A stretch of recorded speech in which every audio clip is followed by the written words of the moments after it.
Depeche Mode had probably been going, as far as the media were concerned, as far as I was concerned, no more than 9 months, maybe 10 months. And Dan said, I've got to tell you some news. Vince is leaving the band. I went, he can't be leaving the band. We've only just got there. We've just had 3 hit records. And Vince is leaving. My initial reaction was hell. There was, is he coming back? Is he not? Has he gone for good? The deed was done, yeah. It's like packing in your girlfriend, you know. You can't go back, you know. Yes, he's definitely gone for good. Then there was a period where, from our side of stuff, do you think Depeche are going to continue? I think at press, people were, well, they're just going to implode now, because, you know, what's going to happen? There's not going to be a Depeche Mode. And I remember people being very interested in what Vince was going to do and Vince's next project. He announced it at such an odd time. I'm not even sure if the album had been released. It's like, what the hell are you doing? You know, you've got the sort of opportunities that most people would kill for.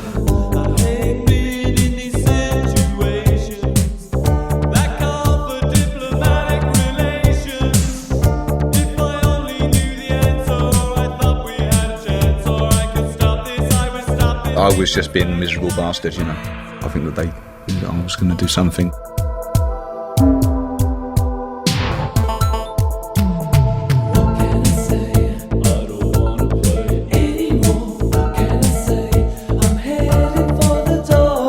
We started bickering and there were more arguments, especially when we were in the tour bus.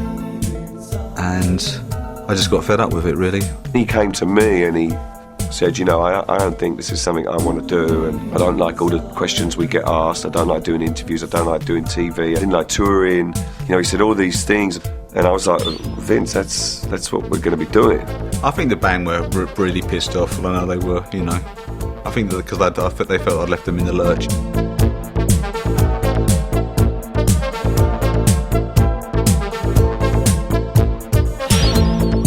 I think he just felt that he could do it on his own.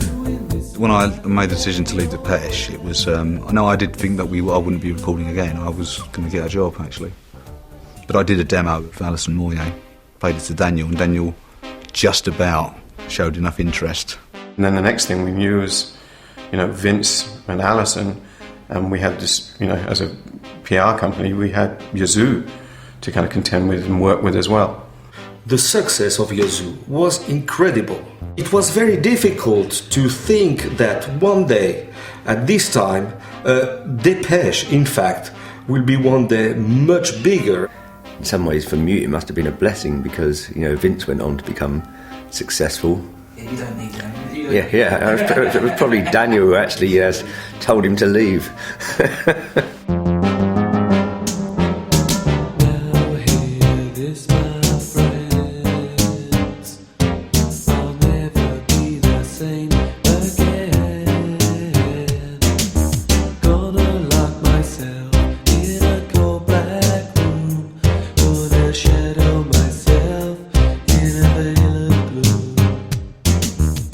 Daniel was kind of, I don't know whether by design or by accident, was fairly good at shepherding the situation. Everybody was knocked back, but I don't think anybody felt that it was the end of the band. In fact, the band in particular were very determined to move on, you know. I remember Dan's exact word. He said, it's going to be all right, Neil. Don't worry, it's going to be all right. Martin can write some songs. And I thought, oh, God, what are we doing? It really didn't sort of worry us that much. It should have worried every other band when your main songwriter departs. But we didn't even think about it. It was just, we're carrying on, yeah.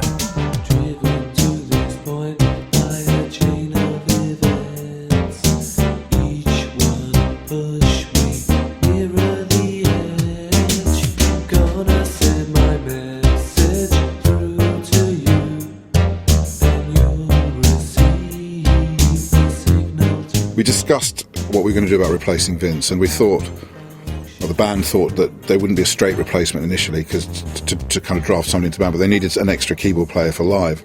We put an advert in the NME for synthesizer player under 21.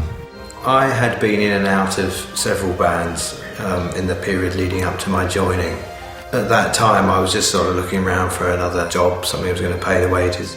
And there was this advert in the Melody Maker And I kind of almost knew who it was immediately, even though it didn't say from the advert, because I'd just read somewhere the week before that they'd lost a member, and I thought, it's probably Depeche Mode, even though I didn't know that much about them at the time. We auditioned at Blackwing, usual, and all these, strange and wonderful characters showed up, and they were all, dressed up to the nines but couldn't play. And then Al came along and could play anything.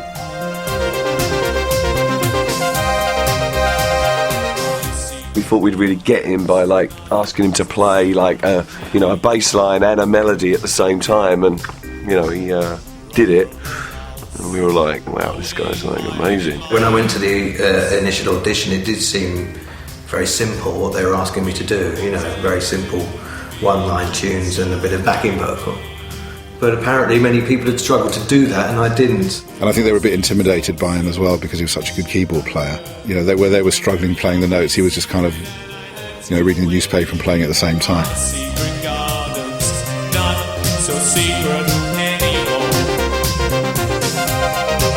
No, my secret garden. So he was in, and I think we paid him some ridiculous amount, like 100 quid a week or something. We gave him 100 quid a week for the first couple of years, till he finally turned around and was like, am I in the band?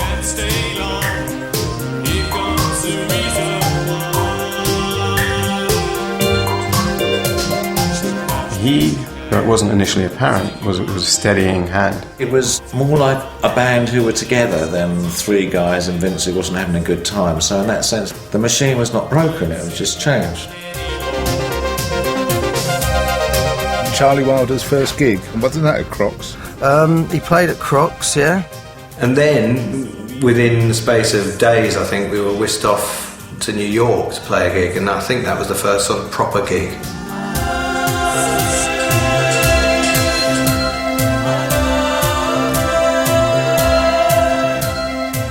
We did Top of the Pops and then got Concord over for our first gig, so we didn't go on stage at the Ritz till 3 o'clock in the morning. None of our synths were working. Dave, meanwhile, had decided to have one of his tattoos removed, and it all gone septic. So we had a lead singer, a dancing lead singer with a septic left arm, like in a sling. So it didn't look very good.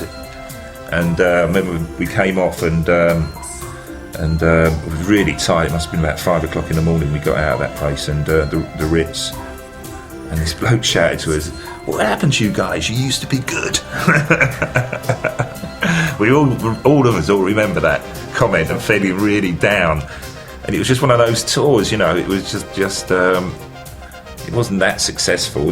It was just, we just honestly thought that our music would never ever be compatible with what the Americans want. It all seems so absurd. Should have occurred. My very only secret, and I had to go and leave it. My secret gardens, not so secret. It all seems so absurd. Should have occurred. My very only secret, and I had to go. The other three decided that they wanted to make a Broken Frame on their own. Otherwise it would have been perhaps perceived that Alan was just pulling the strings as people thought Vince was. So people got confused, and I think a lot of fans thought that after the first bout of touring Alan had left because the album came out and he wasn't mentioned on it. But for them it was the best move because they wanted to prove that they could do it on their own.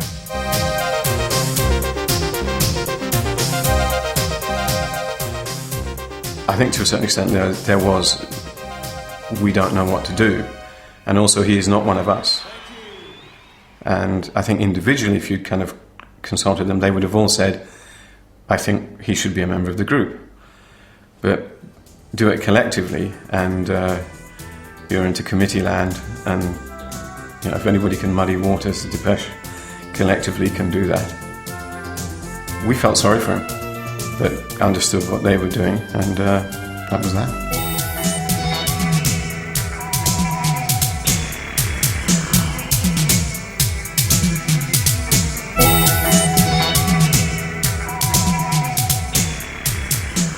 We went in the studio, and Martin was given the tall order to come up with like 10 songs. I hadn't really heard very many of his songs, but the others had and knew his potential. I think at the time I was quite excited about it. It was the obvious choice for me to take over because at that point Dave didn't even write songs.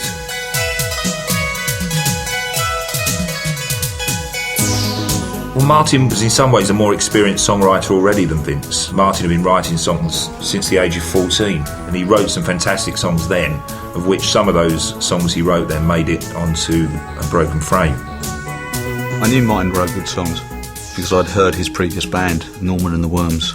They were kind of quite unconventional. His taste is so oddball as well. I think that's reflected in his songwriting. It would have been weird doing Speak and Spell Part 2 with the nature of Martin's songs. They were much more complex melodically. I just don't think it would have worked to make that kind of record. So I think they definitely wanted to spread their wings and work in a different way. The technical side of it had moved on, so it was a bit easier to work, and if you recorded something on day 1 which you didn't like on day 4, then it was easier to go back and replace that. Whereas before, if you're on the 8-track and you'd have bounced it in with some other sounds, you're kind of stuck with it. It was more sort of how we would record an album now, because we hadn't been playing a lot of these songs live, so it was putting them together from scratch. It was set up for a fall, so people weren't expecting a lot of it. You know, your main songwriter's gone. As I say, it was very, very tribal. A lot of people into lots of different kinds of music. So, you know, what Depeche Mode did, you know, within that area of music, people just thought, oh, that's okay, but, you know, they're not going to have the big hits like they used to. Okay, this is See You.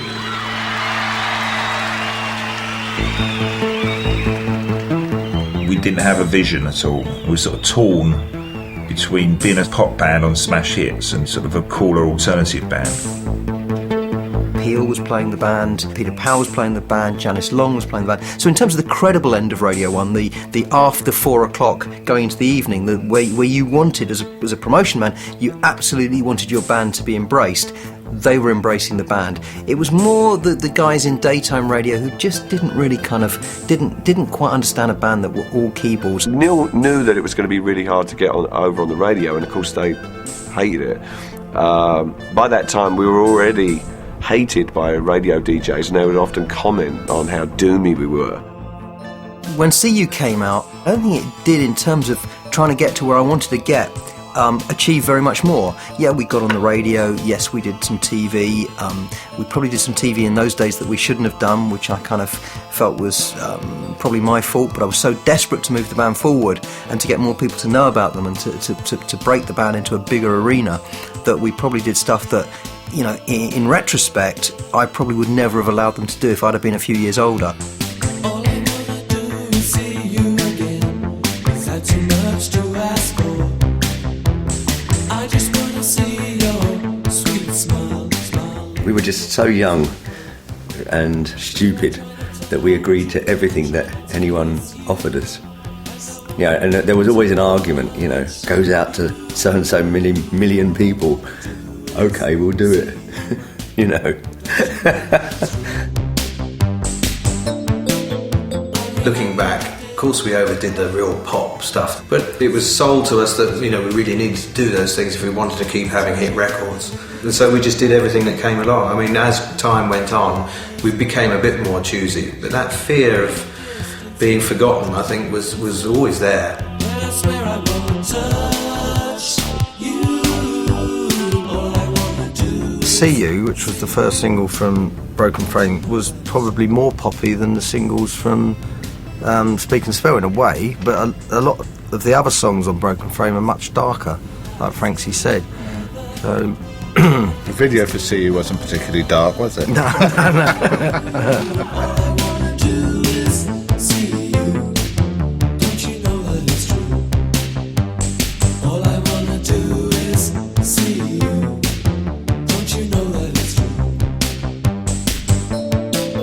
It surprised me that it became as big as it became.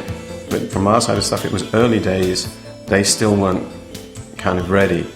So we were in the comfort zone. We're generally very sort of like pessimistic people, but for a very short period we felt a little bit invincible. And when Meaning of Love came out, we expected it to do even better. But despite all the places I've looked, it's still no clearer, it's just not enough. I'm still no nearer the meaning of love. I remember it gone in the charts at number 5, and you know we sort of think it might go to number 1. And so when we got off the airplane and got the chart, it was like gone down to 17. And that was our first jolt of failure, even though it still got fairly high. It felt like a disappointment after See You. Everybody was a bit shocked by that, but it wasn't one of their best singles. Daniel thought that Gallup must have made a mistake. From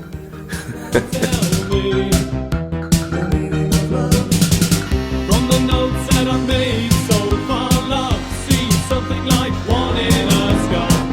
Well, I could be wrong, I'm just not sure, you see. But there'll be love before. You know, it was a bit too teeny. I don't blame the press for not giving us much respect in those days. There was, lots of like teen magazines around, like Smash Hits and things like that. And, we did a lot. The whole credibility angle, and I can't stress, the importance of that as much. I mean, in those days it was vital. It was like, okay, we don't want to be interviewed, but we can put out a side of us that people are going to have to pay attention to.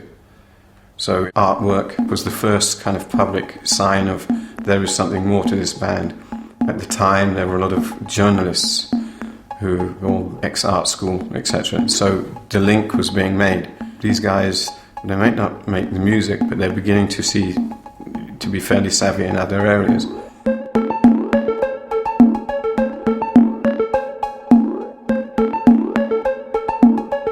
Well, it was remarkable. I remember when I first saw the Polaroid, it was just unbelievable. And so after I processed them all up, and Daniel came down to Rotherhithe here, to the studio. I popped down to have a look, and I was just looking on the light box, and I seeing these images, I just thought they were fantastic. I couldn't quite believe how strong it was. When we actually saw the cover, we thought it was quite a stunning picture. And it did go on to win awards. It was Sleeve of the Year, wasn't it? And it's just an amazing picture. Fantastic picture. He made up for Speak and Spell. I think it's one of the best things that we've done, actually. Probably the greatest colour photograph ever taken, I think. I'd be egotistical enough to say that and say, OK, find me a better one.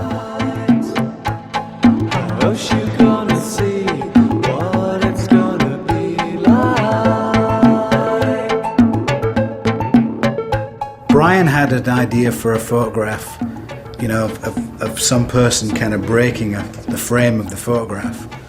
But I think I consciously wanted to steer it more in that kind of Russian iconic imagery, because it was something that I kind of liked the look of. Daniel was very much into. We did have heavy discussions about it. So I would say it was a complete collaborative idea, really. Brian would just come to the studio and talk about things, and we wouldn't have a clue what he was saying because it was art talk, He'd just go, yeah, I can see this, the field, We'd go, all right, just do it, So we all set off in this location bus with my assistant Stuart Graham, Jackie Fry, the lady who's going to be the peasant, and it was just pouring with rain, just horrible. But one thing in photography is that rain can be really good, because when rain stops, the sky can become very interesting. We had hailstorms and rain and all sorts of stuff. But, Brian's ego will probably tell you that, he did it all himself. Morning, Brian. And Martin Atkins said he came up on his motorbike. He said, well, I'd better go out and get lunch then, So he rode off on his motorbike for lunch, and then the rain stopped.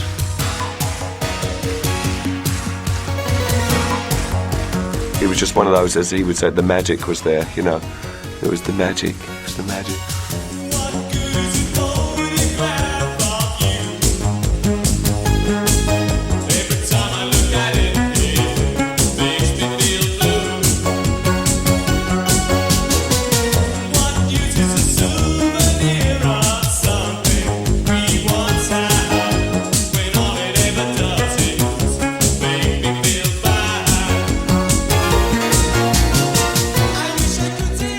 To be honest with you, I think the songwriting has got so much better. It's so superior to the early days. It was not completely mature, the personality of Martin at the time of Broken Frame. It still seemed quite poppy. I think Martin's depth came a bit later. You know, for me, it really doesn't work as a whole, because, you know, some of the songs I'd written when I was 16 and we were, you know, reinventing them as electronic songs. You know, some of the songs I was making up in the studio, and, you know, I think it's probably, you know, for me, probably our worst album. It was so difficult for us at that time, in retrospect. First of all, we'd lost our main songwriter. The second album syndrome is that usually you get, like, slaughtered anyway, no matter what you do. And we kind of made this moody, odd-sounding record. And maybe by going with something like Leaving Silence was quite a bit of a reaction to that, to go with something that was much more, sort of, which was darker, and that was kind of the beginning of their so-called darker phase, really, Leaving Silence, that carried on to this day.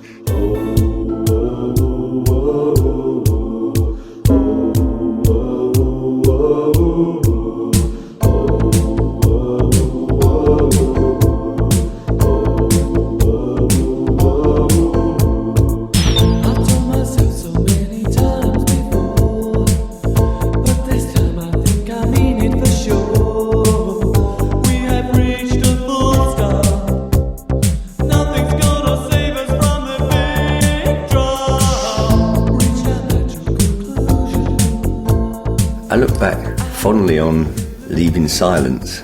I think that was a turning point for us, and realised that maybe that was, you know, a way to go forward.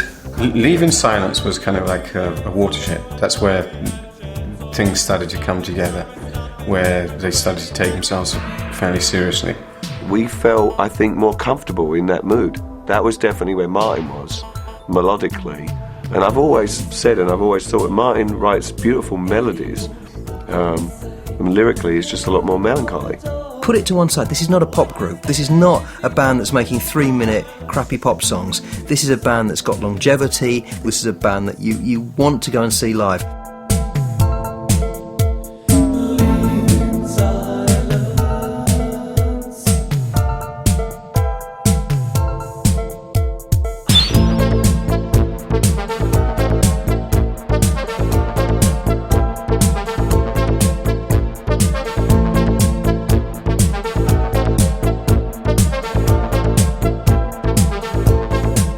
Like Leaving Silence came together really easily, and we just got a groove going. It just felt right instantly.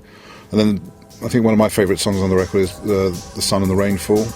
I love that song. It's a really good song, but I'm a big believer that songs that are put at the end of albums, you know, always get lost. And that's one particular really good song that I think gets lost because it's the last track of the album.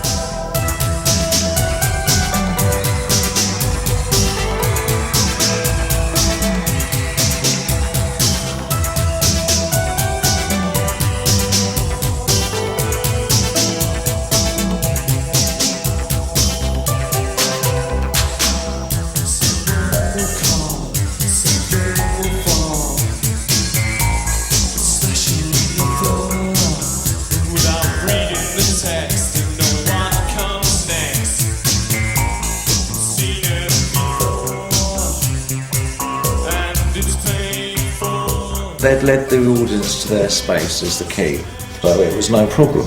Now obviously, if their audiences decided they didn't like the tougher stuff, they could have been in a lot of trouble, but they didn't, so they were fine.